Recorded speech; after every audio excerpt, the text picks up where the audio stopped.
रिक्षाचे permit जास्तीत जास्त मराठी मुलांना मिळाले पाहिजेत असा दावा शिवसेना आणि दिवाकर रावते करतात। मात्र वस्तुस्थिती मात्र तशी नाहीये। ठाण्यातल्या रिक्षा चालकांनी मराठी रिक्षा चालकांनी आपला विरोध अनोख्या पद्धतीने व्यक्त केलाय।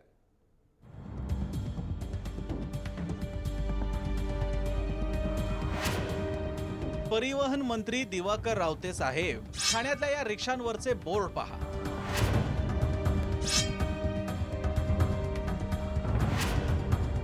मराठी असल्याची लाज वाटते अशा या पाट्याच मराठी तरुणांनी आपल्या रिक्षांवर लिहिल्या।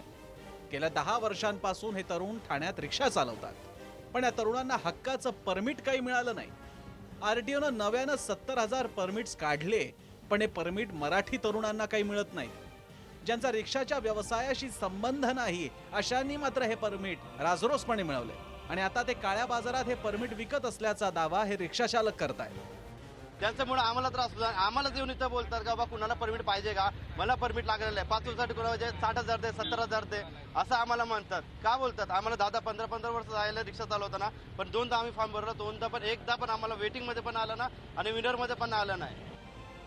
मराठी असूनही हक्काचं परमिट मिळत नाही, त्यामुळे परमिट भाड्यानं घेण्यासाठी 60,000 ते 1.5 लाखांचा खर्च येत असल्याचं रिक्षा चालकांचं म्हणणं आहे। मी आज 12 वर्षापासून रिक्षा चालवतो आणि माझा स्वतःचा परवाना नाही। मला दुसऱ्याला 5 वर्षाला 1 ते 1.5 लाख रुपये द्यावे लागतात आणि त्याचे लोन फेडता फेडता 5 वर्ष निघून जातात, पुन्हा वापस लोन करावं लागतं। यावेळी रिक्षा परमिट वाटताना पारदर्शकपणा राहील असा दावा दिवाकर रावतेंनी केला होता, पण ठाण्यातल्या या मराठी रिक्षा चालकांचा आक्रोश पाहता परमिट वाटप खरंच न्याय्य झालंय का याबाबत साशंकता व्यक्त केली जाते।